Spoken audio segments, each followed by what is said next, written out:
Tại sao mình phải cắt như thế này? Bởi vì cái boomerang thì nó cần một cái sự cân bằng, thì mình phải gấp tờ giấy như vậy thì nó mới tạo cho cái sự cân bằng của cái boomerang của mình, nó đồng đều cả hai cánh. Đó.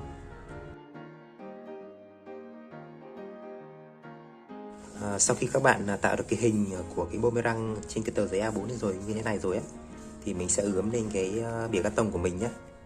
Đấy, các bạn.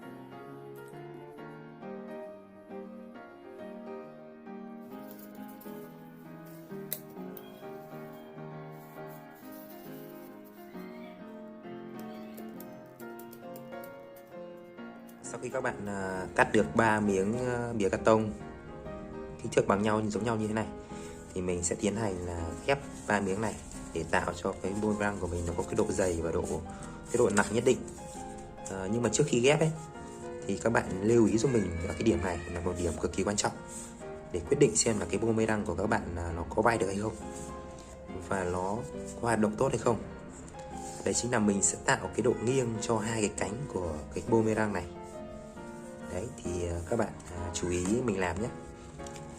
Đầu tiên là mình sẽ giữ nguyên một miếng và không cắt gì cả. Đó, miếng thứ hai. Miếng thứ hai.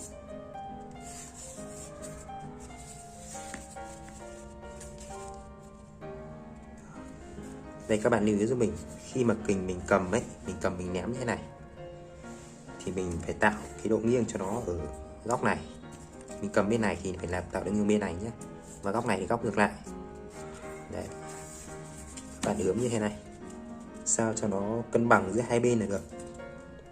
Sau khi hai bên nó cân bằng rồi ấy thì các bạn vẽ giúp mình kẻ hai đường ở đây và bên này nữa.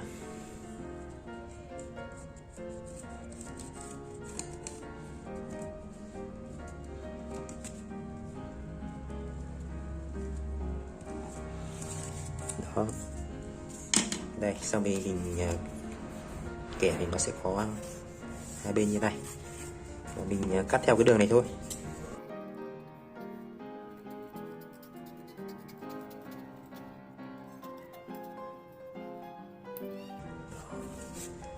Đó, ở bên này thì các bạn cắt ngược lại cũng theo cái đường mình vừa kẻ vừa lấy ạ.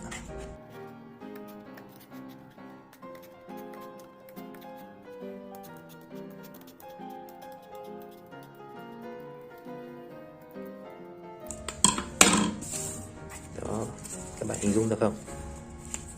Đấy, khi mà mình ướm ở đây này thì nó sẽ có cái độ chéo ở đây và góc bên này nữa. Đó, cái miếng còn lại thì mình làm tương tự thôi, mình cũng ướm và mình cắt thôi. Đấy, như vậy là mình đã cắt xong hai cái miếng này với kích thước như nhau để tạo cái độ vát cho hai cánh của boomerang rồi. Thì các bạn lưu ý cho mình, cái mà miếng mà mình không cắt ấy mình sẽ để ở dưới cùng nhé, còn hai miếng này mình sẽ dán lên trên. Trước hết thì mình sẽ dán hai cái miếng này trước.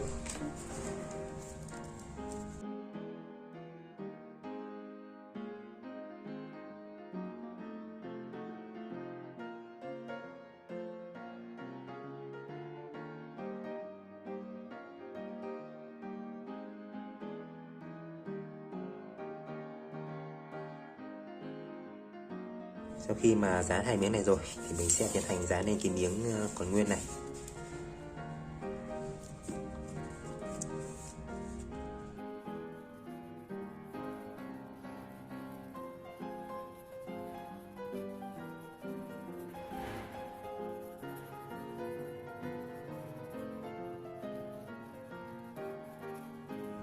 Mình sẽ dán và cho nó vát ở hai đầu để tạo độ nghiêng cho cái boomerang của mình nhé.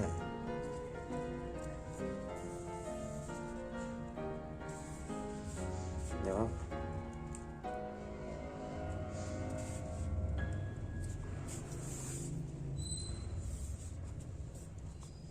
Đó, các bạn thấy không? Lát nữa mình sẽ làm một cái độ vát ở cánh này và cánh này. tay mình cầm như thế này. Bây giờ mình sẽ tạo cái độ vát cho cái cánh của cái boomerang này nhé. Này, các bạn lưu ý này, mình sẽ bóp phần này ở đây. Đó.